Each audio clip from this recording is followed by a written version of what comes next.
நியாயாதிபதிகள் 6வது அதிகாரத்துக்கு நேராக எல்லாரும் வேதத்தை திருப்புவோம். முதல் 6 வசனங்களை நாம் சேர்ந்து வாசிக்க போகிறோம். அதன் பின் சில குறிப்புகளை சொல்லி நான் இன்றைக்குரிய சத்தியத்தை உங்களோடு கூட பிரசங்கிக்க போகிறேன். பின்னும் இஸ்ரவேல் புத்திரர் கர்த்தரின் பார்வைக்கு பொல்லாப்பானதை செய்தார்கள். அப்பொழுது கர்த்தர் அவர்களை 7 வருஷம் மீதியானியரின் கையில் ஒப்பு கொடுத்தார். மீதியானியரின் கை இஸ்ரவேல் மேல் பலத்து கொண்டபடியால் இஸ்ரவேல் புத்திரர் மீதியானியர் நிமித்தம் தங்களுக்கு மலைகளில் உள்ள கெபிகளையும் குகைகளையும் அரணான ஸ்தலங்களையும் அடைக்கலங்களாக்கி கொண்டார்கள். இஸ்ரவேலர் விதை விதைத்திருக்கும் போது மீதியானியரும் அமலேக்கியரும் கிழக்கத்தி புத்திரரும் அவர்களுக்கு விரோதமாய் எழும்பி வந்து அவர்களுக்கு எதிரே பாளையம் இறங்கி காசாவின் எல்லை மட்டும் நிலத்தின் விளைச்சலை கெடுத்து இஸ்ரவேலிலே ஆகாரத்தையாகிலும் ஆடுகள் மாடுகள் கழுதையாகிலும் வைக்காதே போவார்கள். அவர்கள் தங்கள் மிருக ஜீவன்களோடும் தங்கள் கூடாரங்களோடும் வெட்டுக்கிளிகளைப் போல திரளாய் வருவார்கள். அவர்களும் அவர்கள் ஒட்டகங்களும் எண்ணி முடியாததாய் இருக்கும். இந்த பிரகாரமாக தேசத்தை கெடுத்துவிட அதிலே வருவார்கள். இப்படி மீதியானியராலே இஸ்ரவேலர் மிகவும் சிறுமைப்பட்டார்கள். அப்பொழுது இஸ்ரவேல் புத்திரர் கர்த்தரை நோக்கி முறையிட்டார்கள். அவர்கள் முறையிட்ட போது கர்த்தருடைய ஜெபத்தை கேட்டு அவர்கள் சார்பிலே அற்புதம் செய்தார். ஒரு பெரிய தலைவனை அனுப்புகிறார். அந்த நாட்களிலே அனுப்பி அற்புதத்தை செய்கிறதை பார்க்கிறோம். நீங்கள் பார்த்தீங்கன்னா யோசுவாவின் புஸ்தகம் முடியும் பொழுது 24வது அதிகாரம் முடியும் பொழுது 31வது வசனத்தில் ஒரு வார்த்தை சொல்லப்பட்டிருக்கும். யோசுவாவின் நாட்களுக்கு அப்புறம் வெகு நாட்கள் மூப்பர்கள் உயிரோடு இருந்தாங்க. அவங்க உயிரோடு இருக்கிற வரைக்கும் இஸ்ரவேலர்கள் என்ன செய்தார்களாம்? கர்த்தரை சேவித்தார்கள். அந்த புக்கு முடியும். அதற்கப்புறம் 12 நியாயாதிபதிகளை இந்த நியாயாதிபதிகளின் நாட்களில் கர்த்தர் எழுப்புகிறார். அந்த நியாயாதிபதிகளின் நாட்களில் டிக்ளைன் ஆரம்பிச்சிருச்சு. இஸ்ரவேல் சரித்திரத்தில் சரிவு ஆரம்பிச்சிருச்சு. ஆவிக்குரிய விதத்திலும் எல்லா விதத்திலும் கொஞ்சம் கொஞ்சமாக அப்படியே கீழே கீழே கீழே வந்து அடிமட்டத்திற்கு வந்துட்டாங்க. ஸ்தோத்திரம். ஒரு ஸ்பிரிச்சுவல் டிக்ளைன் ஆரம்பித்தாலே மற்றதெல்லாம் அஃபெக்ட் ஆயிரும் பாருங்களேன். ஆகவே இவர்கள் பொல்லாப்பான காரியத்தை செய்வாங்க. அப்புறம் ரொம்ப பயத்தோடும் நடுக்கத்தோடும் பிரச்சனையோடு அவங்க வாழ்ந்துட்டு இருப்பாங்க.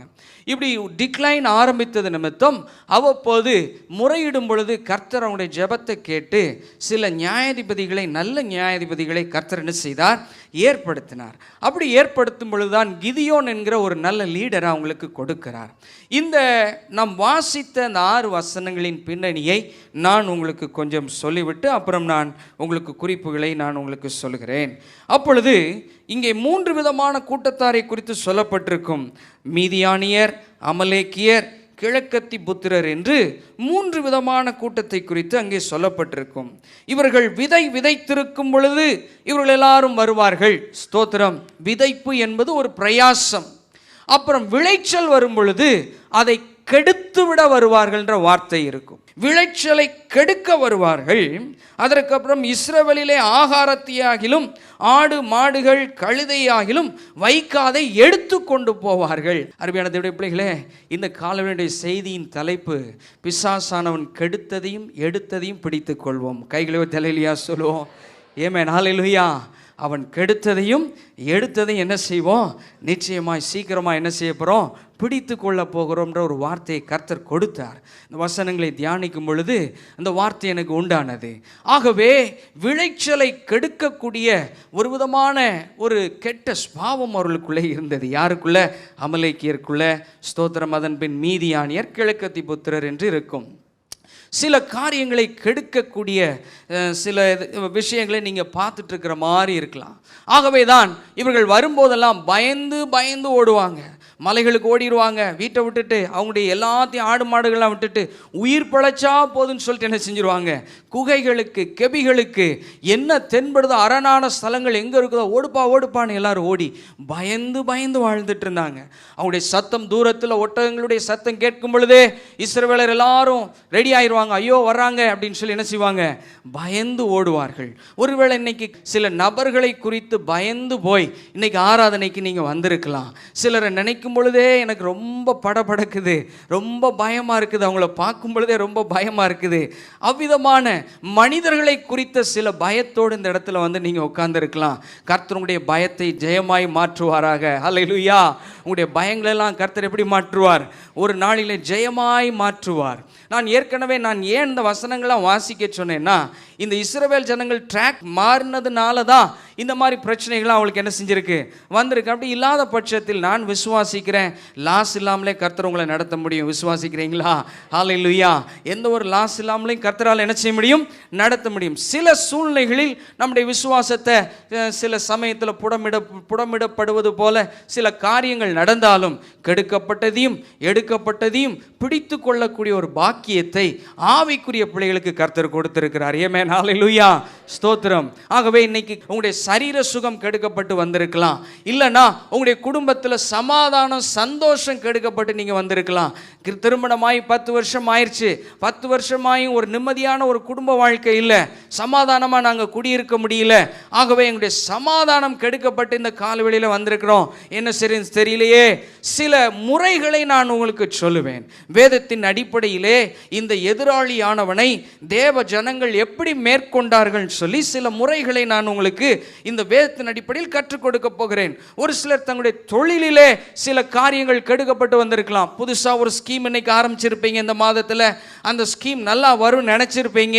உங்களுடைய பிஸ்னஸில் அது ஒருவேளை கெடுக்கப்பட்டிருக்கலாம். Whatever it may be. உறவுகள், சில நல்ல உறவுகள் கெடுக்கப்பட்டிருக்கலாம். ஆகவே எது கெடுக்கப்பட்டிருந்தாலும் இந்த காலவேளையிலே அவைகளை பிடித்து கொள்ளக்கூடிய சில முறைகளை வேதத்தின் அடிப்படையிலே நாம் பார்க்க போகிறோம். நான் சொன்னேன், இஸ்ரவேல் ஜனங்களுடைய விளைச்சல், விதைப்பும் விளைச்சல் என்கிற 2 வார்த்தைகள் அங்கே வரும்.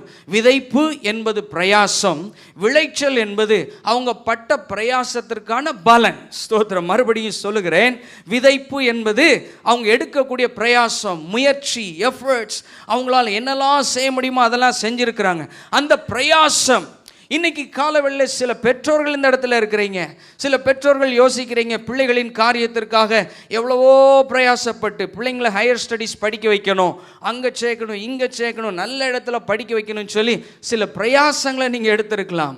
சில வீடுகளில் பிள்ளைகள் வந்து அதெல்லாம் ரொம்ப பெருசாக எடுத்துக்கிடவே மாட்டாங்க. அவங்களுக்கு பெற்றோருடைய கண் விழிப்பு, பெற்றோருடைய அலைச்சல், அவங்களுடைய எவ்வளோ இன்வெஸ்ட் பண்ணுறாங்க, எவ்வளவு பெயின் எடுத்துக்கிறாங்கன்றது என்ன செய்யாது. பிள்ளைகளுக்கு, இந்த காலத்து பிள்ளைங்களுக்கெல்லாம் ரொம்ப லேசாக எடுத்துட்டு, எனக்கு அங்கே சாப்பாடு சரியில்லை, அங்கே இது இல்லை, அது இல்லை, அங்கே குளிருது, இங்கே மழை பெய்யுது, என்னத்தையாவது ஒரு காரணத்தை சொல்லிட்டு என்ன செஞ்சிருவாங்க, வந்துடுவாங்க. அப்புறம் பெற்றோர்கள் பாவம், அவங்க ரொம்ப கண்ணீர் வடிப்பாங்க. கட்டின பணம் போயிடும், படிப்பு வீணாக போயிடும், நாட்கள் போயிடும், அப்புறம் ரொம்ப கஷ்டப்படுவாங்க பெற்றோர்கள். நான் இப்படி யோசித்து கொண்டிருக்கும் பொழுது வாலிபர்களுக்காக ரொம்ப நாளைக்கு முன்பதாக ஒரு ட்ரூ ஸ்டோரி ஒன்றை கற்று அறிந்து கொண்டேன். அது என்னுடைய உள்ளத்தை ரொம்ப தொட்டது. வில்லியம் என்று சொல்லி இந்த மாலாவி அப்படின்னு ஒரு ஆப்பிரிக்காவில் ஒரு தேசம் இருக்கிறது. ஆப்பிரிக்காவுடைய ஈஸ்டர்ன் பகுதியில், அந்த ஆப்பிரிக்கா கண்டத்தில் கீழே பார்த்தீங்கன்னா கிழக்கு பகுதியிலே ஒரு தேசம், ஒரு சின்ன தேசம், அதாவது ஜிம்பாப்வே, ஜாம்பியா பக்கத்தில் வரும். அந்த தேசம் 2003 வருஷம் கொடிய பஞ்சத்துக்குள் போயிடுச்சு. அது மேன்மேட் ஃபெமைனாகவும் இருக்கலாம், நேச்சுரல் ஃபெமைனாகவும் இருக்கலாம். அந்த நாட்டில் 13 வயது வாலிபன் ஒருவர், வில்லியம்னு ஒருத்தர், படிக்கிறதுக்கு ரொம்ப ஆசைப்படுறார், பிரயாசப்படுறார். அந்நாட்களில் சாப்பாடு கிடையாது, விளக்கை எரிக்கிறதுக்கு அங்கே எலக்ட்ரிசிட்டி எங்கே சொல்ல, மண்ணெண்ணெய் வாங்குறதுக்கு அந்த வீட்டில் காசு கிடையாது, பிள்ளைங்களுக்கு ஃபீஸ் கட்டுறதுக்கு, பள்ளிக்கூடத்துக்கு ஃபீஸ் கட்டுறதுக்கு பணம் கிடையாது. ஆக ஸ்கூலை விட்டு வெளியில் போடான்னு சொல்லிட்டாங்க. He was eliminated from the school, வெளியே போயிருன்னு சொல்லிட்டாங்க. ஆக ஸ்கூல்லையும் அவனால் படிக்க முடியல, அவனால் எதுவும் செய்ய முடியல. இந்த வீட்லையாவது படிக்கலான்னு சொல்லிட்டு என்ன செய்யணும், அந்த ஸ்க்ரேப் யார்டுன்னு சொல்லுவோம் பார்த்தீங்களா, குப்பையெல்லாம் மேடு, இந்த குப்பை கொட்டியிருப்பாங்க பார்த்தீங்களா, அந்த குப்பை மேட்டில் போய் இவங்க இந்த சின்ன பசங்க என்ன பண்ணுவாங்கன்னா, அந்த பேட்ரி பழைய இதெல்லாம் இருக்கும் பாருங்கள், ஏதாவது உடஞ்சி கிடக்கும் பாருங்கள், அதை எடுத்துருவாங்க. எடுத்துட்டு அந்த பேட்ரியில் கொஞ்சம் நஞ்சம் அந்த லைட்டாக சார்ஜ் இருக்கும் பாருங்கள், அந்த சார்ஜை வச்சு இவங்களாம் ஒரு லைட் என்னமோ பண்ணி அதை வச்சு என்ன செய்வானுங்க, நைட் நேரத்தில் படிக்கிறானுங்க. அந்த புஸ்தகத்தை அவர் எழுதியிருக்கிறார். ஆகவே அவ்வளோ கஷ்டப்பட்டு படிப்பான். அப்படி படித்து கொண்டு இருக்கும் பொழுது ஒரு முறை அந்த எலிமெண்ட்ரி ஸ்கூலில் போய், அங்கே லைப்ரரி எப்படி இருக்கும், பரிதாபமான ஒரு லைப்ரரி, அந்த லைப்ரரியில் போய் கேட்பான், எனக்கு கொஞ்சம் அனுமதி கொடுங்க, ஸ்கூலில் தான் படிக்க முடியல, எனக்கு கொஞ்சம் ஒரு வாய்ப்பு கொடுத்தீங்கன்னா நான் என்ன செய்வேன்னா உங்கள் ஸ்கூலில் உள்ள லைப்ரரியில் ஏதாவது சயின்ஸ் புக்கை படிச்சுக்கிடுவேன் அப்படின்னு சொல்லி அந்த டீச்சர்கிட்ட ரொம்ப கஷ்டப்படுத்தி உள்ளே போயிடும். உள்ளே போய் அவன் படிக்கும் பொழுது யூஸிங் எனர்ஜின்னு அந்த காலத்து ஒரு அவுடேட்டட் சயின்ஸ் புக்கு அவனுக்கு கிடைக்கும். அமெரிக்கன் சயின்ஸ் புக் கிடைச்சோடனே அதை எடுத்து ரொம்ப விறுவிறுப்பாய் உற்சாகமாய் வாசிக்க ஆரம்பிச்சிடுவான். வாசித்தா அதில் யூஸிங் த டைனமோவை பற்றி ஒரு தலைப்பு அவனுக்கு ரொம்ப பிடிச்சிடும். அந்த டைனமோ எப்படி பயன்படுத்துறது, அதை எப்படி அதெல்லாம் செயல்படுதுன்னு சொல்லிட்டு கண்டுபிடிச்சோன்னே அந்த ஸ்கூலில் ஒரு சார் இருப்பார். அவர்கிட்ட அந்த ஸ்கூலில் அவரை ஒருத்தர் தான் சைக்கிள் இருக்குது. அந்த சைக்கிளில் அவர்கிட்ட சார்கிட்ட கேட்டு, சார் உங்கள் டைனமோ கொஞ்சம் இரவல் கொடுங்க, நான் ஒரு சில காரியங்கள் படிச்சிருக்கேன், அதை செஞ்சு பார்க்கணும்னு சொல்லி ரொம்ப ஐஸ் வச்சு அந்த டைனமோ கடன் வாங்கி சில காரியங்களை பண்ணுவான். ஒரு நாள் வரும் பொழுது இந்த சின்ன பசங்க இவனுடைய தலைமையில் 2-3 பேர் சேர்ந்து என்ன பண்ணுவானுங்கன்னா, அந்த தேசத்தில் கெரசின் கிடையாது, சாப்பாடு கிடையாது, எலக்ட்ரிக் எனர்ஜி எதுவுமே கிடையாது, மிகவும் வறண்ட சூழ்நிலை. 2003 வருஷத்தில் கஷ்டப்பட்டு பாடுபட்டு ஒரு பேட்டரியை வச்சு டைனமோ இந்த டெக்னாலஜி வச்சு இவனுங்களாம் ஒரு விண்மில் பண்ணுவானுங்க. 2-3 கம்பை கட்டி ஒரு விண்மில் பண்ணி அதை ஆப்ரேட் பண்ண ஆரம்பித்தா அந்த கிராமத்தில் எல்லாரும் ஆச்சரியப்படுற அளவுக்கு ஒரு எனர்ஜி சோர்ஸ் கிடச்சிடும். எப்படிப்பட்ட எனர்ஜி சோர்ஸ்னால், ஒரு விண்மில் உருவாக்கி அவங்களுடைய விவசாயத்திற்கு உதவியாக இருக்கிற மாதிரி மோட்டர்லாம் ஓடுற மாதிரி அந்தளவுக்கு ஒரு எனர்ஜி கிடச்சிரும். அருமையான தேவனுடைய பிள்ளைகளே, அதற்கு பின்பதாக பைபிள் காலேஜ் போகிறார். வேதாம கல்லூரியில் இந்த மாணவன் படிக்கிறார். அதற்கு பின்பு கர்த்தர் இந்த மகனை பல தேசங்களுக்கு எடுத்து போகிறார். நல்ல ஒரு ஸ்தானத்தில் இன்னைக்கு வச்சிருக்கிறார். கையில் வச்சு அல்லேலூயா சொல்லுவோம். என்ன சொல்ல வரேன்னா, பெற்றோர்கள் இவ்வளோ பிரயாசப்பட்டு இவ்வளோ வசதி விதவிதமான காரியங்கள் நமக்கு இருந்தும், இது எல்லாம் இருந்தும் நமக்கு கிடைக்கக்கூடிய வாய்ப்புகளை நம்ம பயன்படுத்துறதில்ல. ஒன்றுமே இல்லாமல், கெரசின் கூட இல்லாமல், வறட்சியிலையும் மகா பெரிய பஞ்சத்தில் இருக்கக்கூடிய பிள்ளைகளும் சில முயற்சிகளை எடுத்து மேலே வராங்க. ஸ்தோத்திரம். என்ன சொல்ல வரேன்னா, நமக்கு இருக்கக்கூடிய ஆசீர்வாதங்களை ஒரு நாளும் குறை சொல்லக்கூடாது. எத்தனை பேர் ஆமேன்னு சொல்கிறீங்க? ஆண்டவர் எவ்வளவோ நல்ல வாழ்க்கை, பாக்கியமான வாழ்க்கையை கர்த்தர் கொடுத்துருக்கிறதுனால நான் அன்பாய் உங்களை வேண்டிக் கொள்கிறேன். உங்களுடைய பெற்றோருடைய பிரயாசங்களை நீங்கள் புரிஞ்சுக்கோங்க. எவ்வளோ தூரம் அவங்க உங்களுக்காக எவ்வளோ காரியங்களை அவங்க முயற்சி எடுக்கிறாங்க, எவ்வளோ அலைகிறாங்கன்றதை நீங்கள் புரிஞ்சுக்கிட்டீங்கன்னா, ஸ்தோத்திரம், you will be a blessed person in your life. உங்களுடைய வாழ்க்கையில் நீங்கள் ஆசீர்வாதமாக இருப்பீங்க. ஹல்லேலூயா. ஆகவே இன்றைக்கு சில குடும்பங்களில் பிள்ளைகளே சில பிரயாசங்களை கெடுத்துடுறாங்க, எடுக்கக்கூடிய முயற்சியை பிரயாசங்களை கெடுத்து போடுறாங்க. ஆகவே பெற்றோர்கள் ஸ்தம்பித்து போய் நிற்கிறாங்க. என்ன செய்யறதுன்னு தெரியல. இவ்வளோ வசதி வாய்ப்பு நம்முடைய பிள்ளைகளுக்கு இருந்தோம், பயன்படுத்த தெரியலையே, நம்முடைய பிள்ளைகள் மேலே வர தெரியலேன்னு சொல்லி கஷ்டப்படுறாங்க. அருமையான தேவனுடைய பிள்ளைகளே, அதே நேரத்தில் இந்த அமலேக்கியர், மீதியானியர், கிழக்கத்தி புத்திரர்கள் கெடுக்கிறது மட்டுமல்ல, சில காரியங்களை எடுத்தார்கள் என்றும் எழுதப்பட்டிருக்கிறது. என்னத்தை எடுத்தாங்க? ஆகாரத்தை எடுத்தார்கள், ஆடு மாடுகளை எடுத்தார்கள், கழுதைகளை எடுத்தார்கள் என்று சொல்லி போடப்பட்டிருக்கும். ரெண்டா டிவைட் பண்ணி இந்த வசனத்தில் எழுதப்பட்டிருக்கும். கெடுக்கப்பட்டது ஒன்று, எடுக்கப்பட்டது ஒன்று. தொழில் போன்ற காரியங்கள் கெடுக்கப்பட்டது. இவருடைய வெல்த், அந்த நாட்களில் ஜனங்களுடைய வெல்த்தை மெஷர் பண்ணுறதுக்கு ஒரு யார்ட் ஸ்டிக் வச்சுருப்பாங்க. இவ்வளோ பணம் வச்சுருந்தார் இந்த நாட்களில், இந்த வாரன் பஃபே இத்தனை பில்லியன் வச்சிருக்கிறாருன்னு சொல்கிறாங்க. பணத்தின் அடிப்படையில் இன்னைக்கு ஒருத்தருடைய செல்வத்தை சொல்கிறாங்க. அந்நாட்களில் இருந்த வெல்த்தை மெஷர் பண்ணுறதற்கு அவர்களுக்கு இருந்த ஆடு மாடுகளை வைத்து என்ன செய்வாங்க? அவர்கள் சொல்வார்கள், திரளான ஆடு மாடுகள் அவருடைய பொருளாதாரத்தை எடுத்துக்கொண்டார்கள் என்று இருக்கிறது. ஸ்தோத்திரம். அருமையான தேவனுடைய பிள்ளைகளே, அதாவது stopping the productivity and stealing the wealth, இதுதான் இந்த அமலேக்கிய ஆவிகளும் மீதியானிய புத்திரர்களும் அந்நாட்களில் செய்த காரியம். அவர்களுடைய உழைப்பின் காரியங்கள், பிரயாசங்களை நிறுத்தி போட்டாங்க, டெஸ்ட்ராய் பண்ணார்கள், கெடுத்தார்கள். அதன் பின்பதாக அவருடைய பொருளாதார ஆசீர்வாதம் போன்ற காரியங்களை அவர்கள் என்ன செய்தார்கள்? எடுத்து விட்டார்கள் என்று இருக்கிறது. இந்நிலையில் என்ன செஞ்சாங்க? ஸ்தோத்திரம். இந்த இவ்விதமான அமலேக்கியரையும் மீதியானியரையும் கிழக்கத்தி புத்திரரையும் எம்மாதிரி மேற்கொண்டார்கள் சொல்லி ஒரு 3 நபர்களை நான் உங்களுக்கு காண்பிக்க போகிறேன். அந்த முறைகளை நம்முடைய வாழ்க்கையிலே வரக்கூடிய நாட்களில் அப்பியாசித்து ஒரு பெரிய ஜெயத்தை காணப்போகிறோம். புரிந்தவங்க நல்ல ஒரு அல்லேலூயா சொல்லுவோம். அல்லேலூயா. விசுவாசிக்கிறீங்களா? கெடுக்கப்பட்டதும் எடுக்கப்பட்டதும் பிடித்துக்கொள்ளோன்னு விசுவாசிக்கிறீங்களா? முதலாவதாக, அமலேக்கியர் என்றாலே வார் லைக் பீப்புள், சண்டையை விரும்புகிறவர்கள். சும்மா போயிட்டு இருந்தால் கூட சிலர் நம்மகிட்ட வந்து வம்பு இழுப்பாங்க, வம்பு சண்டைக்கு வருவாங்க. இல்லை, அவங்களுடைய நேச்சரே அந்த மாதிரி. சிலரை சொல்லும் பொழுதே இந்த பர்டிகுலர் பர்சன் சண்டைக்கு ஃபேமஸான ஆள் அப்படின்னு சொல்லி என்ன செய்வாங்க, சிலருக்கு அப்படி ஒரு அடைமொழி கொடுக்கறது போல கொடுப்பார்கள். சிலர் சண்டையை விரும்புகிறவர்கள். அந்நாட்களில் இஸ்ரவேல் ஜனங்கள் எகிப்திலிருந்து புறப்பட்டு இவங்க ஒரு பாதையில் வர்றாங்க. இவங்க வர்ற பாதை ரெவிதீம், செங்கடலை கடந்து. ரெவிதீம்ன்றது இவங்களுக்கு வைக்கப்பட்ட பாதையில் தான் அவங்க வர்றாங்க. ஆனால் அமலேக்கியர் வேற ஒரு இடத்துல வேற திசையில் கூடியிருக்கிறவன் என்ன செய்யறான், தேடி வரான். எதுக்கு வரான், வம்புழுக்கிறதுக்கு, சண்டைக்கு வரான். சண்டைக்கு எதுக்காக வர்றான்னா அவனுக்கு தெரியும் இந்த இஸ்ரவேல் ஜனங்கள் சும்மா வெறுங்கையா வரல, வரும்போது எப்படி வர்றாங்க, பொன்னோடும் பொருளோடும் ரொம்ப ஆசீர்வாதத்தோடும் செழிப்பா வர்றாங்க. இத்தனை வருஷம் அவங்க உழைத்த உழைப்பின் பிரயாசத்தோடு எல்லாத்தையும் எடுத்துட்டு வர்றாங்கன்னு சொல்லி அமலேக்கியருக்கு தெரியும். ஆகவே அமலேக் என்ன செய்கிறான், அவன்தான் முதல் விரோதி. இஸ்ரவேல் ஜனங்கள் புறப்பட்டு வரும் பொழுது, சுதந்திரிக்க வரும் பொழுது முதலாவது வழியில குறுக்கிட்ட முதல் விரோதி அவன்தான். ஆகவே தான் சாமுவேலின் புஸ்தகத்தில் வாசிக்கும் பொழுது ஆண்டவர் சவுலுக்கு சொல்லும் பொழுது சொல்லுவார், அமலேக்கு உன்னை வழிமறித்து செய்ததை நான் இன்னும் மனசுல வச்சிருக்கிறேன்னு சொல்லுவார். ஆகவே அருமையான தேவனுடைய பிள்ளைகளே, அந்நாட்களில் அமலேக்கியர் இஸ்ரவேல் ஜனங்களோடு முதல் விரோதிகளாய் வந்து யுத்தம் பண்ணுகிறார்கள். எங்க இருக்கிறது, யாத்ராகமம் 17 வசனம் 8 சில வசனங்களை வாசிக்கிறேன். அமலேக்கியர் வந்து ரெவிதீமிலே என்ன செய்தார்கள், இஸ்ரவேலோடு யுத்தம் பண்ணினார்கள் என்று இருக்கும். அப்பொழுது மோசே யோசுவாவை நோக்கி என்ன செய்கிறார், நீ நமக்காக என்ன செய், மனிதரை தெரிந்து கொண்டு புறப்பட்டு அமலேக்கோடு என்ன செய், யுத்தம் பண்ணு. நாளைக்கு நான் மலை உச்சியில் தேவனுடைய கோலை என் கையில் பிடித்து கொண்டு நிற்பேன் என்று சொல்லுகிறார். ஸ்தோத்திரம். சில ரகசியங்கள் இருக்குது, கவனியுங்கள், உங்களுக்கு அந்த காரியங்களை சொல்லுகிறேன். அமலேக்கியர் இஸ்ரவேல் ஜனங்களோடு யுத்தம் பண்ணி அவங்களுடைய ஆசீர்வாதங்களை எடுத்துக்கொள்ள வரும் பொழுது மோசே யோசுவாவை பார்த்து சொல்லுகிறார், choose the right people with you. உன்னோடு கூட எப்படிப்பட்ட ஆள் இருக்கணும், சரியான ஆட்கள் இருக்கணும். ஸ்தோத்திரம். இன்னைக்கு அநேகருக்கு இது தீர்க்க தரிசன வார்த்தையா இருக்கும். என்னை கேட்டுக்கொண்டிருக்கக்கூடிய அருமையான தேவனுடைய பிள்ளைகளே, யோசுவாவை பார்த்து நீ நமக்காக மனிதர்களை தெரிந்துகொள். Choose the right people with you.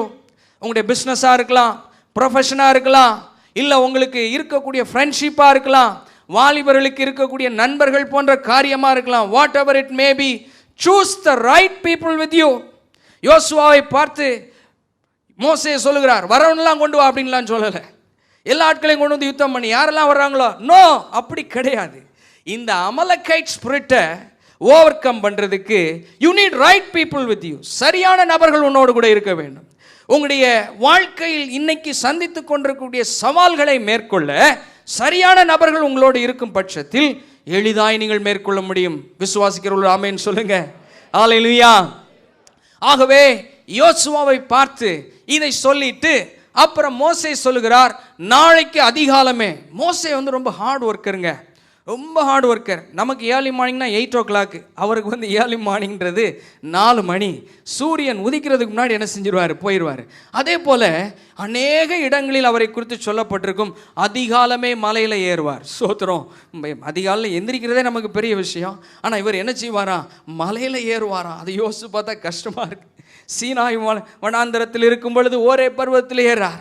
இங்கே பார்த்தா சொல்றார், யோசுவா பார்த்து சொல்லுகிறார், நான் மலையில் உச்சிக்கு போறேன் என்றார். That's the top most of the பீனக்கிள்னு சொல்லுவோம் பாருங்க. அதுக்கு மேலே வர உயரமே கிடையாது. த டாப் மோஸ்ட் பிளேஸ், அதுதான், அந்த இடத்துக்கு போவேன்றார். அப்போ முதலாவது யோசுவாவை பார்த்து கர்த்தர் சொல்லுகிறார், உன்னோடு கூட சரியான நபர்களை தெரிந்து கொள். Choose the right people, I will choose the right place. ஜெபிப்பதற்காக, தேவ சமூகத்தில் நிற்பதற்காக ஒரு சரியான இடத்தையும் நான் தெரிந்து கொள்வேன் என்று சொல்கிறார். புரிஞ்சவங்க கையில் ஒரு தலையிலையா சொல்லுவோம். ஆண்டவர் சில நல்ல இடங்களை கர்த்தர் கொடுத்திருக்கிறார். சபை என்பது ஒரு நல்ல இடம். எத்தனை பேர் ஆமென் சொல்றீங்க? ஆமென், ஹல்லேலூயா. சபை என்பது ஒரு நல்ல இடத்தை கர்த்தர் கொடுத்திருக்கிறார். அதே வேளையில் மோசே சொல்லுகிறார், ஜெபிப்பதற்காக மேலே இருந்து ஒரு விஷன், அங்கேருந்து பார்க்கும்போது கீழே நடக்கக்கூடிய பேட்டில் என்னன்னு தெரியும், அதை பார்த்துட்டே ஒரு ஜெபம் பண்ணக்கூடிய ஒரு விஷன் அவருக்கு தெரியுன்றதுனால, ஆகவே தான் சொல்கிறார், ஐ will choose the right place. சரியான ஒரு இடத்தை தெரிந்து கொண்டு நான் மேலே இருக்கிறேன்றார். அங்கேருந்து அவர் ஜெபித்து கொண்டு இருக்கிறார். மனுஷன் 1 hour 2 hour ஜெபம் பண்ணால் போதாதான். அவர் சொல்கிறார், அதிகாலையிலிருந்து அப்புறம் சூரியன் அஸ்தமிக்கிற வரைக்கும் கைகளை உயர்த்தி ஜெபம் பண்ணாராம். அவருடைய கைகள் அசந்து போயிற்று என்று இருக்கிறது. அப்படின்னா மரத்து போயிடுச்சு போல, அவரால் அப்புறம் கொஞ்சம் கூட மேலே அப்படி நீட்ட முடியல போல, அவ்வளோ தூரம் அசந்து போயிருச்சான். ஆகவே கைகளை உயர்த்தி அவர் ஜோம் பண்ணுறது அந்த இடத்துல பார்க்குறோம். அமலக்கைட் ஸ்பிரிட் கெடுத்ததையும் எடுத்ததையும் பிடித்து கொள்ள மோசே கெடுக்க வந்த அந்த அமலேக்கி ஆவிகளுக்கு விரோதமாய் செய்த ஒரு முக்கியமான காரியம் என்னன்னா, ஸ்தோத்திரம், கைகளை உயர்த்தி ஜெபம் பண்ணுறது. ஸ்தோத்திரம், நல்ல அல்லேலூயா சொல்லுவோம். சில இடங்களில் முழங்கால நின்று ஜெபம் பண்ண அந்த பொசிஷனை குறித்து ஆண்டவர் எழுதியிருக்கிறார். ஸ்தோத்திரம். சில இடங்களில் கைகளில் உயர்த்தி அவங்க செய்த காரியத்தை கர்த்தர் எழுதியிருக்கிறார். தாவீது கைகளை உயர்த்தி என்று இருக்கும், தானியேல் முழங்கால் படியிட்டு என்று எழுதியிருக்கும். சில பொசிஷனில் இருந்து ஜெபம் பண்ணும் பொழுது அதற்கான ஆசீர்வாதங்கள் கொஞ்சம் யூனிக்காக இருக்கிறத பார்க்குறோம். ஸ்தோத்திரம். பைபிள் படி சொல்கிறேன், அதற்கான ஆசீர்வாதங்கள் எப்படி இருக்கும்? யூனிக்காக, தனி சிறப்பு வாய்ந்ததாக இருக்கும். கைகளை உயர்த்தி 80 வயசுக்கு மேலே அது மோசேக்கு ரஃபா கணக்கு போட்டு பார்த்தா அபவ் 80, 80 வயசுக்கு மேலே ஆகுது. மனுஷன் கையை என்ன செய்யலை, அத்தனை மணி நேரமும் கீழே போடலையா. அப்போ அவருக்குள்ள ஒரு உறுதியான தீர்மானம் இருந்தது. எப்படிப்பட்ட தீர்மானம்னா, ஜெயத்தை பார்க்குற வரைக்கும் என்னுடைய கை கீழே இறங்காது. அல்லேலூயா சொல்லுவோம். இன்றைக்கி அநேகர் உங்களுடைய வாழ்க்கையில் எப்படி தீர்மானம் எடுக்கிறீங்கன்னு தெரியல. ஜெயத்தை பார்க்குற வரைக்கும் நம்முடைய ஜெபம் நிற்கக்கூடாது. ஆமேன்னு சொல்லுவோம். ஸ்தோத்திரம். அருமையானதுடைய பிள்ளைகளே, நான் ஒரு வசனத்தை வாசித்துட்டு இருந்தேன். அந்த வார்த்தையை மறுபடி மனப்பாடம் பண்ணி சொல்லிட்டு இருந்தேன். எபிரேயர் 12 வசனம் 12, 13 2 வசனங்களை எடுத்து வைத்துக் கொள்ளுங்கள். நெகிழ்ந்த கைகளையும் தளர்ந்த முழங்கால்களையும் திரும்பவும் நிமிர்த்தி, முடமாய் இருக்கிறது பிசகி போகாதபடிக்கு சொஸ்தம் அடையும்படிக்கு, பிசகி போய் சொஸ்தம் அடையும்படிக்கு, ஸ்தோத்திரம், பாதங்களுக்கு பாதைகளை செவைப்படுத்துங்கிற வார்த்தை இருக்கும். எபிரேயர் அந்த நிருபத்தில் குறிப்பிட்ட சபையாருக்கு எழுதும் பொழுது இந்த வார்த்தையை ஸ்ட்ரெஸ் பண்ணி எழுதுகிறார். இன்னைக்கு அநேக முழங்கால்கள் நெகிழ்ந்து போய் கைகள் தளர்ந்து போய் இருக்கிறதை பார்க்கிறோம். ஆகவே தான் ஆண்டவர் அந்த வசனத்தை எழுதியிருக்கிறார். நெகிழ்ந்த கைகள் என்ன செய்யணுமா, ஸ்ட்ரைட் ஆகட்டும்னு சொல்கிறார். ஹல்லேலூயா, ஸ்தோத்திரம். அருமையானதோடைய பிள்ளைகளே, இன்னைக்கு சவாலாய் நான் உங்களுக்கு சொல்கிறேன், சில இக்கட்டான சூழ்நிலைகள் நீங்கள் இருக்கிறீங்க, வெளியே சொல்ல முடியாத தர்ம சங்கடமான சூழ்நிலைகளில் நீங்கள் இருக்கிறீங்க. அன்றைக்கி மோசே மலை உச்சிக்கு போனார். இன்றைக்கி நான் வேறு ஒன்றும் இல்லை, நம்முடைய வீட்டுக்குள்ளே போய் கையை உயர்த்தி ஜெபம் பண்ணேன். ஏமேன், நல்ல கையை உயர்த்தி நல்ல உற்சாகமாக ஜெபம் பண்ணணும். அமலேக்கி ஆவிகள் முறியடிக்கப்படுற வரைக்கும் என்ன செய்யணும், உற்சாகமாக ஜெபம் பண்ணணும். Increase your prayer. ஸ்தோத்திரம். ஒரு உறுதியான தீர்மானத்தோடு கூட தளர்ந்த முழங்கால்கள் மறுபடி நிமிரட்டும். சோதரம், ஏன்னா மறுபடி முடமாய் போகக்கூடாது. சோதரம். அருமையான தேவனுடைய பிள்ளைகளே, வசனங்களை பிடித்துக் கொள்வோம், வார்த்தையில் உறுதியாயிருப்போம். ஆகவே நெகிழ்ந்து போன காரியங்கள் சரி செய்யப்படும் பொழுது அமலேக்கி ஆவிகளை முறியடிக்க முடியும். இன்றைக்கு ஜெபனாலே அநேகருக்கு போர் அடிச்சிருது. வசனம் கேட்பாங்க, வார்த்தைகள் பார்ப்பாங்க, எல்லாம் ஓகே. யூடியூப்ல வசனங்கள் கேட்பது, பிரசங்கம் எல்லாம் நல்லதுதான். ஆனால் உங்களுடைய வாழ்க்கையில் பர்சனல் லைஃப்பில் உங்களுக்கு எதிராய் வரக்கூடிய அமலேக்கியனை முறியடிப்பதற்கு, கெடுப்பவனையும் எடுப்பவனையும் துரத்துவதற்கு உங்கள் கை உயரணும். சோதரம். ஆகவே தான் ஆராதனை நேரத்தில் நான் எப்பொழுதுமே சொல்லுவதுண்டு, நம்ம சொல்லாமலே கையை உயர்த்தி ஆராதிக்கணும். ஸ்தோத்திரம். மற்றவங்க சொல்வதற்காக எதிர்பார்த்துட்டு இருக்கக்கூடாது. ஐயோ எனக்கு ஷோல்டர் வலிக்குதே அப்படின்னு ஒருவேளை நீங்கள் நினைக்கலாம். எதை பலவீனமாக நினைக்கிறீங்களோ காட்ஸ் ப்ரெசன்ஸை அதை நீங்கள் லிஃப்ட் பண்ணுங்கள். ஏமேன், ஹல்லேலூயா. உங்கள் வாழ்க்கையில் எது ரொம்ப பலவீனமாக, ரொம்ப சோர்வாக உங்களுக்கு தெரியுதோ அதை நீங்கள் முயற்சி செய்து பாருங்கள். கர்த்தருடைய பிரசன்னத்தில் ஒரு முறை ஃபேர் ஒரு நம்முடைய லீடர்ஸ் மீட்டிங்கில் பேசிகிட்டு இருந்தார். எனக்கு அந்த சம்பவம் மறக்கவே மறக்காது. அந்த மிஷனரிக்கு மொழிபெயர்த்து கொண்டிருந்தேன். அப்பொழுது அப்படி ஆராதிக்கும் பொழுது அந்த குரூப்பில் இருந்த ஒரு சகோதரர் கையை உயர்த்தி உற்சாகமாக கையை உயர்த்தி உயர்த்தி ஆராய்ச்சிட்டு இருக்கிறார். இவர் தீர்க்க தரிசனமாக ஒரு வார்த்தை சொல்கிறார். நான் கவனிச்சிட்டு இருக்கிறேன். பிரதர், உங்கள் வாழ்க்கையில் நீங்கள் கையை உயர்த்தி உயர்த்தி ஆராதிக்கிறீங்க, உங்கள் கையில் ஒரு பலவீனம் வந்தது. இன்றைக்கி ஆண்டவர் உங்களுக்கு சொல்கிறார், கம்ப்ளீட்டாக உங்களை ரெஸ்டோர் பண்ணுறார். அல்லேலூயா சொல்லுவோம். ஆனால் உண்மையிலே அந்த பிரதருக்கு அந்த ஒரு பலவீனம் இருந்திருக்கு. அப்புறம் நான் விசாரித்து பார்த்து அறிந்து கொண்டேன், கர்த்தர் ஒரு பெரிய அற்புதத்தை செய்தார். நமக்கு விரோதமாய் நம்முடைய சரீர சுகத்தை கெடுக்கக்கூடிய சில ஆவிகளாக இருந்தாலும் பரவாயில்லை, அவர்களுக்கு எதிராய் மேற்கொள்ள ஆண்டவர் எளிதான ஒரு முறையை சொல்லியிருக்கிறார். ரட்சிக்கப்பட்ட தேவ பிள்ளைகளுக்கு கர்த்தர் எழுதியிருக்கக்கூடிய காரியங்கள்லாம் கடினமானவைகள் அல்லவே. எத்தனை பேர் ஆமேன்னு சொல்கிறீங்க? ஹல்லேலூயா.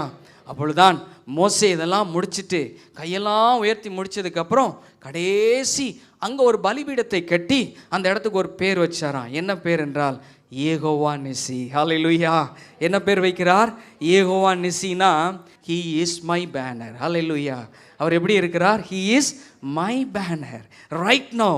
இப்பொழுது அவர் எனக்கு எப்படி இருக்கிறார்? வெற்றியாக இருக்கிறார். எல்லாரும் சேர்ந்து சொல்லுங்க, இப்பொழுது அவர் நமக்கு எப்படி இருக்கிறார்?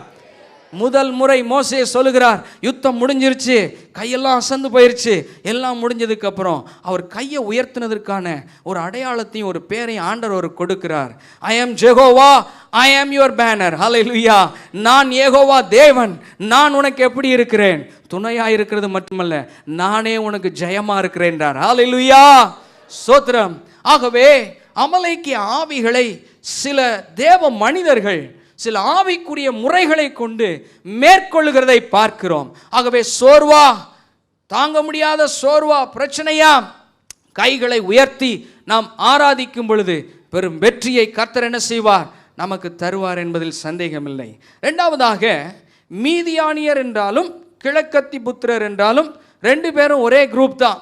ஆதியாகமம் 25 குறிச்சிக்கோங்க. வசனம் 1 முதல் 10 வாசிக்கும் பொழுது கேத்துராளை குறித்தும் கேத்துராளின் பிள்ளைகளை குறித்தும் வசனம் 1 வரும். அப்பொழுது கேத்துராரின் பிள்ளைகள் மீதியான் என்கிற வார்த்தை வரும். அந்த மீதியானையும் அவருடைய பிள்ளைகளையும் ஆபிரகாம் மரிப்பதற்கு முன்பதாக நன்கொடைகளை கொடுத்து கிழக்கு பக்கமாக போய் செட்டில் பண்ணுறார். ஈஸ்டர்ன் பீப்புள், ஈஸ்டர்ன் சைட் கொண்டு போய் என்ன செய்கிறார்? அவங்கள செட்டில் பண்ணுறார். அவங்க தான் கிழக்கத்தி புத்திரராய் மாறிட்டாங்க. மீதியானுடைய பிள்ளைகள் அப்படி என்ன செஞ்சிட்டாங்க? கிழக்கத்தி புத்திரராய் மாறிவிட்டார்கள். அப்போ மீதியான் என்றாலும் கிழக்கத்தி புத்திரர் என்றாலும் ஒரே ட்ரைப் தான். 2 பேர்கள் சொல்லி அங்கே சொல்லப்பட்டிருக்கிறது வேதத்திலே. ஆகவே இந்த மீதியானியர் கொள்ளை அடிப்பதற்கு பேர் போன நபர்களாக இருந்தார்கள். அந்நாட்களில் அப்படியே இஸ்ரவேலர்கள் பிரயாசப்பட்டு விதைத்து அந்த விளைச்சல் கோதுமையெல்லாம் அழகாக வளர்ந்து வரும் பாருங்க. இவங்களுக்கு தெரிஞ்சிடும், எப்படியோ அவங்களுக்கு தெரிஞ்ச உடனே என்ன செய்வாங்க? இஸ்ரவேலருக்கு விளைச்சல் ரெடியாக இருக்குப்பா, விடாத அப்படின்னு சொல்லி, துரத்து, அவனை விட்டுறாத அப்படின்னு சொல்லி என்ன செய்வாங்க? போயிடுவாங்க. அப்படி இருக்கக்கூடிய சமயத்தில் ஆண்டவர் கிதியோனை ப்ரிப்பேர் பண்ணுறதை பார்க்குறோம். உங்களுக்கு சரித்திரம் தெரியும், எல்லாத்தையும் நம்ம வேர்ஸ் பை வேர்ஸ் போக முடியாது. ஆண்டவர் இந்த கிதியோனை ஏற்படுத்தி உன்னோடு கூட நபர்களை தெரிந்து கொண்டவனே 32,000 பேர் வர்றாங்க, அப்புறம் 22,000 பேர் வர்றாங்க, அப்புறம் 10,000, கடைசி எத்தனை பேராய் மாறுகிறது? 300 பேராக மாறுகிறது. 300 பேரை வச்சு ஆண்டவர் சொல்கிறார், this is the right people with you. இவங்க போதும், இதுக்கு மேலே வேணாம். ஏனென்றால் செய்யக்கூடிய ஒவ்வொரு யுத்தத்திலும் கிடைக்கக்கூடிய ஒவ்வொரு வெற்றியிலும் கர்த்தரே மகிமை அடைய வேண்டும். ஆமென் சொல்லுவோம். நம்ம வாழ்க்கையில் கிடைக்கக்கூடிய ஒவ்வொரு வெற்றியிலும் யார் மகிமை அடையணும்? கர்த்தரே மகிமை அடையணும். ஒருவேளை அகடமிக்ஸில் நீங்கள் அச்சீவ் பண்ணலாம், இல்லை உங்கள் பிஸ்னஸில் அச்சீவ் பண்ணலாம், ஃபேமிலியில் சில அச்சீவ்மெண்ட்ஸ் இருக்கலாம். வாட் எவர் இட் மேபி, கர்த்தர் மட்டும்தான் என்ன செய்யணும்? மகிமை அடையணும். ஆகவே ஆண்டவர் சொல்கிறார், 300 பேர் போதும், இதுக்கு மேலே கூட்டாதென்றார். அப்பொழுது நம்ம எல்லாருக்கும் சரித்திரம் தெரியும், நடந்த காரியங்கள் தெரியும். அங்கே போடப்பட்டிருக்கும் நியாயாதிபதிகள் 7:20 பின் வரக்கூடிய வசனங்களை நான் சொல்கிறேன். 300 பேரை கிதியோன் தெரிந்து கொண்டு 3 படைகளின் மனுஷரும் எக்காளங்களை ஊதி பானைகளை உடைத்து தீவட்டிகளை தங்கள் இடது கைகளிலும் ஊதும் எக்காளங்களை தங்கள் வலது கைகளிலும் பிடித்து கொண்டு கர்த்தருடைய பட்டயம் கிதியோனுடைய பட்டயம் என்று அறிக்கையிட்டு சத்தமிட்டு அங்கே மேற்கொள்ளுகிறதை பார்க்கிறோம். மீதியானவர்களுக்கு விரோதமாய் கர்த்தர் சில ஸ்ட்ராட்டஜி சொல்றார். இரவு நேரத்திலே 1ஆம் ஜாமத்திலே என்று போடப்பட்டிருக்கும். அப்படி வரும் பொழுது அந்த சரியா ஒரு 11 o'clock மேலே ஆண்டவர் சொல்றார், நவ் யூ கேன் கோ. இப்பொழுதும் உனக்கு பயம் இருந்தா அந்த படைக்கு அருகில் போய் சில காரியங்களை கேள், உனக்கு ஒரு க்ளூ கிடைக்கும் உன்னுடைய வெற்றியை குறித்துன்னு சொல்றார். அப்பொழுது இவங்க பூரா அப்படின்னு சொல்லக்கூடிய உடன் வேலைக்காரனை கிதியோன் கூட்டு போய் அந்த பாளையத்தில் போய் கேட்கும் பொழுது 2 பேர் பேசிக்கிறாங்க. ஏப்பா உனக்கு தெரியுமா, கிதியோனுடைய ரொட்டி போல ஒரு ரொட்டி வந்து என்ன செஞ்சது, நம்முடைய கூடாரங்களை உடைச்சி ஒன்றுமில்லாம ஆக்கிருச்சு அப்படின்னோடனே சரி வெற்றியை குறித்தான உறுதி கிடைச்சிட்டுன்னு சொல்லிட்டு இரவு நேரத்தில் அவர்கள் ஒரு காரியத்தை செய்கிறார்கள். அவர்கள் செய்தது கைகளிலே தீவட்டி, வாயிலே எக்காளம், அவங்களை அறிக்கையிடக்கூடிய ஒரு வார்த்தை. இதை 3ஐயும் கர்த்தர் செய்ய சொல்லுகிறார். ஆகவே லைட், சவுண்ட் அண்ட் கன்ஃபெஷன் என்று ஆண்டவர் அருமையாய் சொல்லுகிறதை பார்க்கிறோம். பொதுவாக யுத்தம் என்றாலே ஜனங்களை எல்லாம் ப்ரிப்பேர் பண்ணி குதிரைகள் போன்ற காரியங்கள் பட்டயங்களை எல்லாம் ரெடி பண்ணுவோம். ஆனால் ஆண்டவர் சில சமயத்தில் சொல்றது பிராண்ட் நியூவாக இருந்தாலும் பெஸ்ட்டாக இருக்கும். அல்லேலூயா சொல்லுவோம். இதுவரைக்கும் நம்ம கேள்விப்படாத பிராண்ட் நியூ அப்படிப்பட்ட ஒரு இன்ஸ்ட்ரக்ஷனாக இருந்தாலும் அதுதான் பெஸ்ட்டாக இருக்கும். ஆமென். அந்த சீசனுக்கு ஏற்றாற் போல கர்த்தர் ஒரு பெரிய அற்புதத்தை செய்கிறார். அருமையான தேவனுடைய பிள்ளைகளே, ஆகவே எக்காலங்களை ஊதுகிறார்கள், தீவெட்டிகளை கையில பிடித்துக் கொள்கிறார்கள், வாயிலே சில வார்த்தைகளை சொல்கிறார்கள். கர்த்தரின் பட்டயம் அது, கர்த்தரின் பட்டயம் அது, கர்த்தரின் பட்டயம் அது என்ன செய்றாங்க சொல்றாங்க. trumpet is for loud sound. ஸ்தோத்திரம். எக்காலம் என்பது எதற்காக கொடுக்கப்பட்டிருக்குன்னா ரொம்ப சப்தமாய் அது தொனிக்க வேண்டும். loud sound is very important for a believer. போன மாதம் இங்கிலீஷ் சர்வீஸில் பேச நான் வந்திருந்த பொழுது நம்முடைய வாலிபர்கள் அற்புதமான பாடல் ஆராதனை நடத்தினேன். உண்மையிலே நான் மிகைப்படுத்தி சொல்லலை, நான் எப்பவும் சொன்னதும் கிடையாது. ரொம்ப அருமையாக நடத்தினாங்க. அப்படியே ஆவியில் நிரம்பி கர்த்தரை ஆராதிச்சு அந்த தேவ பிரசன்னத்தை உணர்ந்து அனுபவிக்க முடிந்தது. நான் பாஸ்டர் கிளாடிட்ட கேட்டேன், இந்த பாட்டு யார் பாட்டு? இந்த பாட்டு பாடுறாங்களே, இந்த பாடல் வரிகள் என்னை தொடுது அப்படின்னு சொன்னேன். பாஸ்டர் கிளாடி சொன்னார், அண்ணே இது தெரியாதண்ணே, பெத்தேல் மியூசிக்கில் இருக்குண்ணே, இது ரொம்ப ஃபேமஸ்ண்ணே அப்படின்னு சொன்னார். ரைஸ் அ ஹalleluyaன்னு ஒரு பாட்டு. அந்த பாட்டை பாடினாங்க பாருங்க. அப்புறம் நான் வீட்டுக்கு போய் அந்த பாட்டை மறுபடியும் கேட்க ஆரம்பித்தேன். என்னுடைய பிள்ளைகள் சொல்லுவாங்க, ஏப்பா வேறு பாட்டே உங்களுக்கு கிடைக்கலையா, எங்களுக்கு ஏற்ற மாதிரி பாட்டு போடுங்கப்பான்பாங்க. சும்மாறா, இதில் ஏதோ சம்திங் இதில் இருக்குதுடா, இதில் ஒரு ஆவிக்குரிய ஒரு பிரசன்னம் ஒரு இது இருக்குடா அப்படின்னு சொல்லிட்டு இந்த பாடலை மறுபடியும் நான் கேட்க ஆரம்பித்தேன். அப்பொழுது ஜோயல் டெய்லர், அவர் தான் இந்த பெத்தேல் மியூசிக்கோட CEO. அவர் இந்த பாடலை குறித்ததான காரியத்தை அவர் அருமையாக அதில் சொல்வார். அப்புறம் நான் வாசித்தும் அதை நான் படிச்சுக்கிட்டேன் என்ன இருக்குதுன்னு சொல்லிட்டு. அவருடைய மகன் ஜாக்சனுக்கு 2 வயதாகும் பொழுது அவர் என்ன செஞ்சா, வியாதிப்பட்டுட்டான். அந்த வியாதி எப்படிப்பட்ட வியாதினா ஒரு வினோதமான ஒரு வியாதி. வைரஸ் அட்டாக்னால கிட்னி ஃபெயிலியர் ஆகி, அப்புறம் மல்டிபிள் ஆர்கன்ஸ் கொஞ்சமாக அஃபெக்ட் ஆகி, ரெஸ்பிரேட்டரி இஷ்யூஸ் வந்து, அப்புறம் மரிக்கக்கூடிய தருவாயில் போனது நிமித்தம் ரொம்ப உடஞ்சி போயிட்டாங்க. பெரிய ஊழியக்காரருங்க, ரொம்ப பெரிய ஊழியக்காரர். உடஞ்சி போய் அவங்களுக்கு என்ன செய்கிறதுனே தெரியல. உடனே அழுகலை, இது பண்ணல. உலகம் முழுவதும் இருக்கக்கூடிய எல்லாருக்கும் ஒரு ப்ரேயர் ஃபோர்ஸை எழுப்புனாங்க. யாருக்கெல்லாம் தெரியுமோ எல்லாத்தையும் உண்மையாய் ஊக்கமாக ஜோம் பண்ணச்சுன்னா எல்லாம் ஜோம் பண்ணிகிட்டு இருக்கிறாங்க. ஜோம் பண்ணிகிட்டு இருக்கிற நேரத்தில் மூத்த பிள்ளைக்கும் அதே வியாதி வந்துருச்சு, அஃபெக்ட் ஆயிடுச்சு. 4 வயசு ஆடின்னு சொல்லிட்டு அந்த பொண்ணுக்கும் வந்துருச்சு. எப்படி இருக்கும் பாருங்கள், 2 பிள்ளைகளும் ஹாஸ்பிட்டலைஸ்டு, மரிக்கும் தருவாயில் இருக்கக்கூடிய சூழ்நிலை. எதிரி அவரை பார்த்து சொல்கிறான், இன்னும் கொஞ்ச நாள் தான் ஃபியூனரல் சர்வீஸ் நடக்கிறது போல் இருக்குது அப்படின்னு சொல்கிறான். இதன் மத்தியில் அவர்கள் ஊக்கமாய் ஜெபம் பண்ணும் பொழுது கர்த்தர் ஒரு பாடலை கொடுக்குறார். இந்த வியாதியின் மத்தியில் ஆண்டவர் அவங்களுக்கு ஒரு பாடலை கொடுத்தா, அந்த பாடலோட வரிகளில் அவர் அருமையாக ரைஸ் அ ஹalleluya அப்படின்னா ஒரு அல்லேலூயா சத்தம் நல்லா போடு. எப்படி போடணும்னா எதுக்கு மேலே இருக்குன்னா, இந்த பிரசன்ஸ் ஆஃப் யுவர் எனிமீஸ், எதிரிகள் இருக்கும்போது சத்தம் உயரணும். அதற்கப்புறம் போடப்பட்டிருக்கும் லவுடர் தேன் த அன்பிலீஃப். உடைய சந்தேகம் இருக்கு பாரு, அப்பப்போ வரக்கூடிய சந்தேகத்துக்கு மேலே உடைய அல்லேலூயா இருக்கணும். அப்புறம் சொல்லுவார், ஒவ்வொன்றா சொல்லுவார், ஏன்னா அல்லேலூயா சொல்றது தான் நம்முடைய வெப்பன், அதுதான் நம்முடைய ஆயுதம் அல்லேலூயா. அப்புறம் சொல்றார், இப்படி நீ சத்தத்தை உயர்த்தி அல்லேலூயா சொல்லி ஆராதிக்கும் பொழுது heaven will fight for you. அந்த ஒவ்வொரு வரிகளையும் கேட்க கேட்க கேட்க கேட்க ஒரு ஆவியில் பரவசம் தொடர்ந்து அருமையான தேவனுடைய பிள்ளைகளே, சில நாட்களானது கர்த்தர் 2 பிள்ளைகளையும் சுகப்படுத்தினார். கைகளை வைத்து அல்லேலூயா சொல்லுவோம்.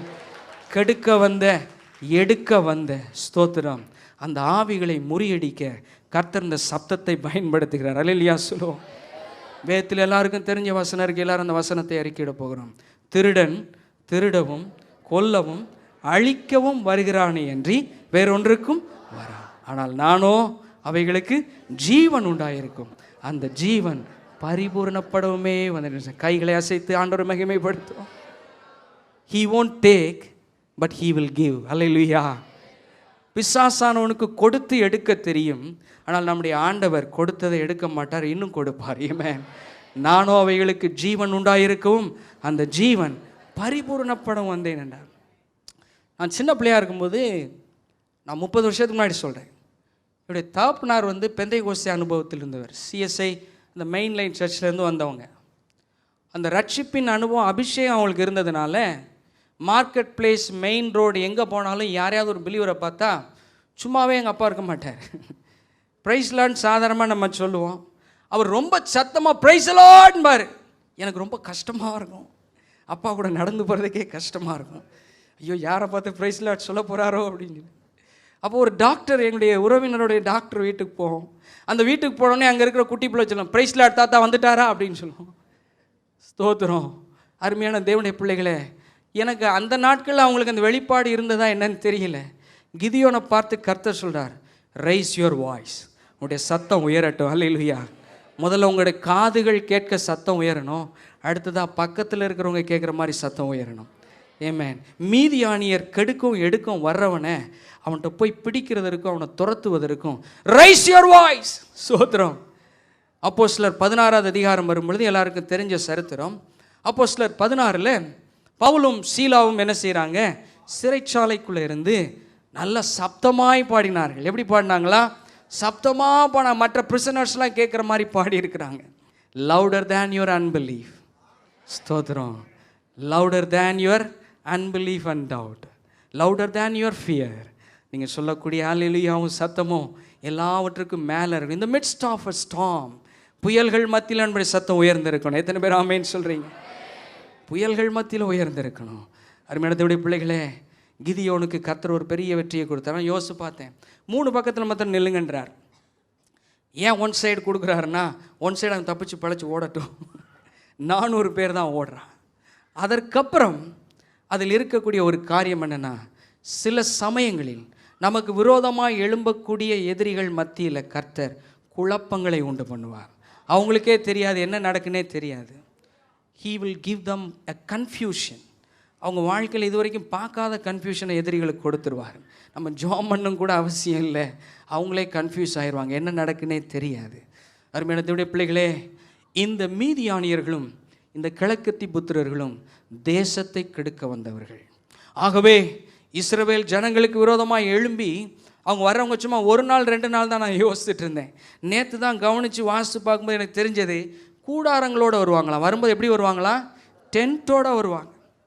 அப்புறம் வர்றவங்க மிருக ஜீவன்களோடு வந்திருக்கிறாங்க. அப்படின்னா ஒரு சீசன் ஃபுல்லாக அங்கேயே கிடப்பான் போல், இருந்து தொடர்ந்து செஞ்சுட்டு போயிருக்கிறான் போல், அவங்கள கெடுத்து அவங்களுடைய காரியங்களை எடுத்துகிட்டு போயிருக்கிறான் போல். ஸ்தோத்திரம். வாட் எவர் இட் மேபி, 7 ஆண்டுகள் இருந்த பிரச்சனைக்கு கர்த்தர் ஒரே இரவில் முற்றுப்புள்ளி கொடுத்தார். ஒருவேளை இங்கே வந்திருக்கக்கூடிய ஒரு சிலருடைய காரியங்கள் பல ஆண்டுகள் ஆயிடுச்சு, இன்னும் அது நடக்காத மாதிரி இருக்குது, பல வருஷம் ஆயிடுச்சு, ஸ்டாப் ஆகி ஒரு மாதிரி ஸ்டன்னாகி நிற்கிற மாதிரி அப்படியே இருக்குது, ஸ்டாக்னண்ட்டாக இருக்குது, ப்ரமோஷன் இல்லை, ஒன்றும் இல்லை, பல ஆண்டுகள் ஆயிடுச்சு அப்படின்னு ஒருவேளை நீங்கள் யோசித்து கொண்டு இருக்கலாம்.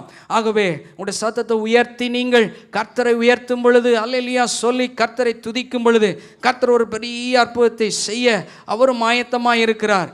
வெளிச்சம் என்பது எதை குறிக்கிறது என்றால், நம்முடைய ஜீவியம் ஒரு அனலுள்ள ஜீவியமாக இருக்க வேண்டும். விளக்கு என்பதே நம்முடைய லைஃபுக்கு ஈக்குவலாக இருக்குது. ஆகவே தான் இயேசு கிறிஸ்து யோவான் ஸ்நானகனை குறித்து சொல்லும் பொழுது அவனை குறித்த சாட்சியை குறித்து அற்புதமாய் சொல்லிட்டு சொல்லுவார், யோவான் ஸ்நானகன் எப்படி இருந்தாரா? எரிந்து பிரகாசிக்கிற விளக்காய் இருந்தார் சொல்லி யோவான் 5:35 சொல்லப்பட்டிருக்கும். அவருடைய லைஃபை கம்பேர் பண்ணும்போது ஜீசஸ் ஒரு டெஸ்டிமனி கொடுக்கிறார். ஜான் த பேப்டிஸ்டோட லைஃப் எப்படி இருந்ததுன்னா, எரிந்து பிரகாசிக்கிற விளக்காய் இருந்தது. ஒரு பிரகாசமான ஒரு வாழ்க்கை அவருக்குள் இருந்தது. ஆகவே ஸ்தோத்திரம். வாயில் அறிக்கை எழுகிறோம், சத்தத்தை உயர்த்துகிறோம், சத்தத்தை உயர்த்தி கர்த்தர் அறிக்கை எழுகிறோம். அது மட்டும் போதாது, இன்னொரு காரியத்தையும் நாம் சேர்த்து கொள்ள வேண்டும். நம்முடைய ஜீவியம் அனலுள்ள ஜீவியமாக இருக்க வேண்டும். ஆவியிலே அனலாக இருங்கள் என்று அப்போஸ்தலனாகிய பவுல் சொல்றது போல எப்பொழுதுமே அனலாக இருக்கணும். சண்டே மட்டும் இல்லை, ஸ்தோத்திரம். வாரத்தின் 7 நாட்களிலும், மாதத்தில் 30 நாட்களிலும், வருஷம் முழுதும் கர்த்தருக்குள் ஆவியிலே எப்படி இருக்க வேண்டும்? அனலாக இருக்க வேண்டும்.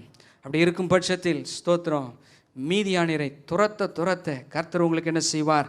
அற்புதத்தையும் அதிகாரத்தையும் தருவார். இவர்களை சொல்லும் பொழுதெல்லாம் ஆண்டவர் ஒரு வார்த்தை பைபிள் எழுதி வச்சிருக்கிறார். இந்த மீதியானியர், அமலேக்கியர், கிழக்கத்தி புத்திரரை சொல்லும் பொழுதெல்லாம், அவங்கள பார்க்கும்போதெல்லாம் ஒரு இதை சிக்னிஃபிகண்ட்டாக ஒரு காரியத்தை சொல்லுவாங்க. இவங்க வெட்டுக்கிளிகளை போல இருந்தாங்க, வெட்டுக்கிளிகளை போல இருந்தாங்கன்ற வார்த்தை வரும். நியாயாதிபதிகள் 7:12 வரும். நியாயாதிபதிகள் 6:6 வரும். அவர்கள் எப்படி இருந்தார்கள்? வெட்டுக்கிளிகளைப் போல இருந்தார்கள். இதைத்தான் யோவேல் 2:25-26 வாசிக்கிறோம். நான் உங்களிடத்தில் அனுப்பின என் பெரிய சேனையாகிய வெட்டுக்கிளிகளும் பச்சை கிளிகளும் முசுக்கட்டை பூச்சிகளும் பச்சை புழுக்களும் பட்சித்த வருஷங்களின் விளைவை உங்களுக்கு திரும்ப அளிப்பேன். நீங்கள் சம்பூர்ணமாக சாப்பிட்டு திருப்தி அடைந்து உங்களை அதிசயமாய் நடத்தி வந்த உங்கள் தேவனாகிய கர்த்தருடைய நாமத்தை துதிப்பீர்கள். என் ஜனங்கள் ஒருபோதும் ஒருபோதும் ஒருபோதும் ஒருபோதும் வெட்கப்பட்டு போக மாட்டாங்க அப்படின்னு சொல்கிறார். என்ன, ஏன் வெட்கப்பட்டு போக மாட்டாங்க? அவங்க எதுக்காக காத்திருந்தாங்களோ அந்த காரியத்தை பெற்றுக்கொள்வாங்க. அதான் வெட்கப்பட்டு போக மாட்டாங்கன்றார். எதுக்காக நீங்கள் வெயிட் பண்ணிகிட்ருக்கிறீங்களோ அந்த வெயிட் பண்ணதற்கான அந்த காரியத்தை என்ன செய்வோம், நாம் பெற்றுக்கொள்வோன்றதுக்கு அடையாளமாக தான் கர்த்தர் சொல்கிறார். என்னுடைய ஜனங்கள் சாப்பிட்டு சம்பூர்ணமாய் திருப்தி அடைந்து தங்களை நடத்தி வந்த தேவனை துதிச்சிட்டு இருப்பாங்க. அதே நேரத்தில் அவங்க இத்தனை வருஷம் வெயிட் பண்ணிட்டு இருந்தாங்க பார்த்தீங்களா, வெயிட் பண்ண மிரக்கில் ரிசீவ் பண்ணாமல் போக மாட்டாங்க. அல்லேலூயா, ஸ்தோத்திரம். இந்த வசனத்தை சொல்கிறேன், கவனிங்கள். இது நமக்கு தமிழில் பச்சை புழுக்கள், வெட்டி கிளிகள், பச்சை கிளிகள், முசுக்கொட்டை பூச்சிகள், 4 விதமான இந்த பிராணிகளை குறித்து சொல்லப்பட்டிருக்கும். ஆனால் இங்கிலீஷ் பைபிளில் எல்லாமே லோக்கஸ் தான். எல்லாத்துக்கும் ஒரே வேர்டு. என்ன வேர்டுனா லோக்கஸ் லோக்கஸ் லோக்கஸ் என்று இருக்கும். இந்த அமலேக்கியர், மீதியானியர் இவர்கள் எல்லாரும் எப்படி அன்றைக்கு காணப்பட்டார்கள் என்றால், அன்றைக்கு வெட்டுக்கிளிகளை போல லோக்கஸ்ட்டை போல இருந்தாங்கன்னா, இந்த லோக்கஸ்ட்டோட காரியமே என்னன்னு கேட்டிங்கன்னா, அது சில சமயங்களில் பறந்து வரும் பொழுது சூரியனே மறைச்சிட்டு கூட பறந்து வருமா.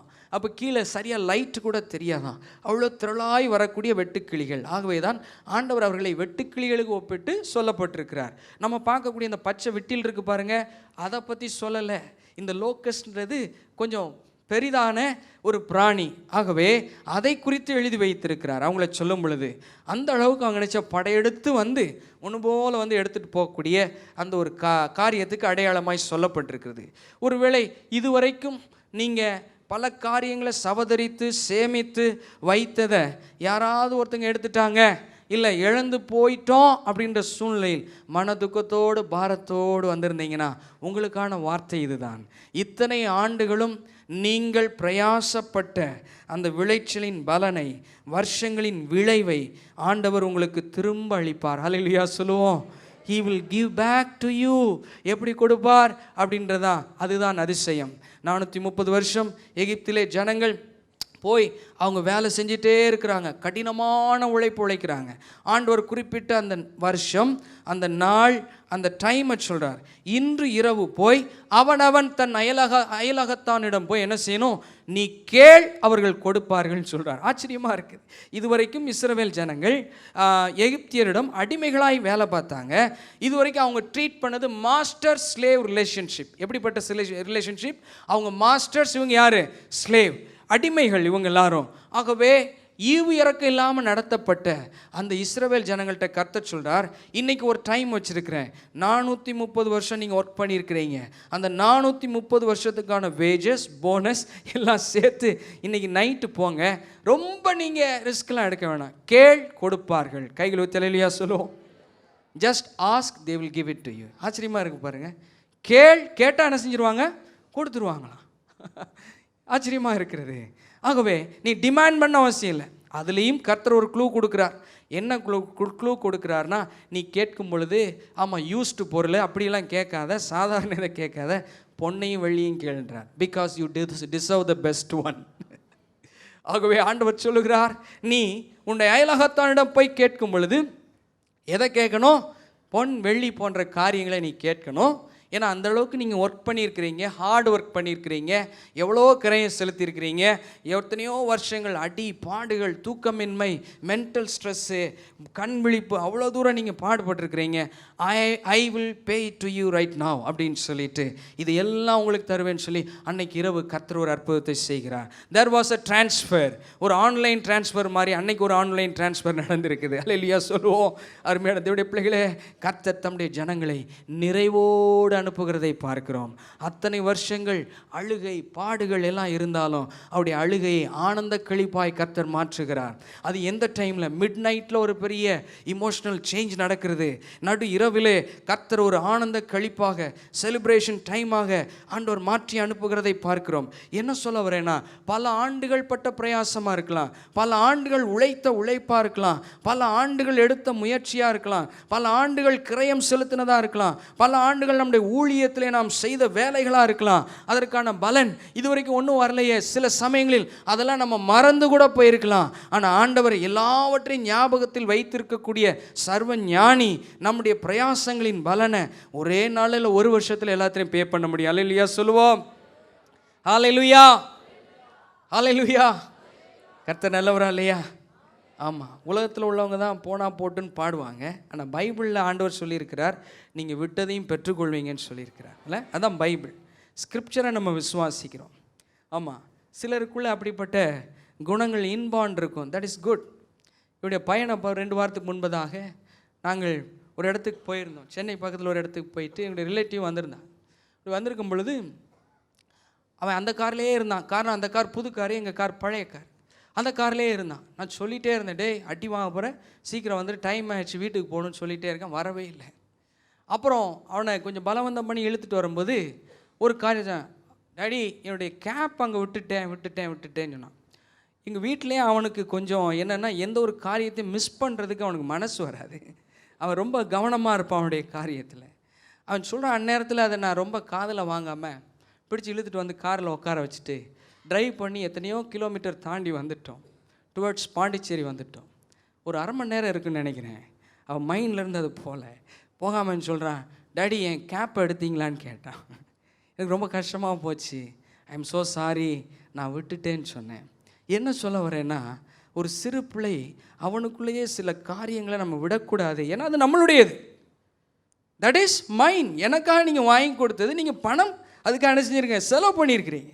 அது ஃப்ரீயாக ஒன்றும் கிடைக்கலையே, நீங்கள் செலவு பண்ணி வாங்கி கொடுத்துருக்கீங்க. That is mine. நம்முடையதை கர்த்தர் நமக்காக நிச்சயம் தருவார். அல்லேலூயா சொல்லுவோம். நம்முடையதான். ஏன்னா அதுக்கான நீங்கள் உழைச்சிருக்கிறீங்க, அதுக்கான கிரையை செலுத்திருக்கிறீங்களா இல்லையா? அதுதான் சத்தியம். ஸ்தோத்திரம். திருடன் திருடவும் கொல்லவும் அழிக்கவும் வர்றான், எடுக்கவும் வர்றான். ஆனால் நானும் அவைகளுக்கு என்ன செய்கிறேன், ஜீவன் உண்டாயிருக்கும், அந்த ஜீவன் பரிபூர்ணப்படும், கொடுக்கவும் வந்தேன் என்று சொல்லுகிறார். அப்படிப்பட்ட ஆண்டவரை நாம் ஆராதிக்கிறது நிமித்தம், ஏதோ நாம் சில காரியங்களை தவறு விட்டது நிமித்தம் மன நொந்து மன சோர்ந்து போகாதீங்க. மறுபடியும் அழிக்கக்கூடிய இல்லை மறுபடியும் பெற்றுக்கொள்ளக்கூடிய ஒரு பாயிண்ட்டுக்கு வந்திருக்கிறோம். அல்லேலூயா. இந்த சத்தியத்தின் முடிவில் கன்க்ளூஷன் என்ன சொல்கிறேன்னா, you are in the right point R the right place. எப்படிப்பட்ட இடத்திற்கு, எப்படிப்பட்ட பாயிண்ட்டுக்கு வந்திருக்கிறீங்கன்னா, இழந்து போனதை பெற்றுக்கொள்ளக்கூடிய இடத்துக்கு வந்திருக்கிறோம். விசுவாசத்தோடு அல்லேலூயா சொல்லுவோம். அல்லேலூயா.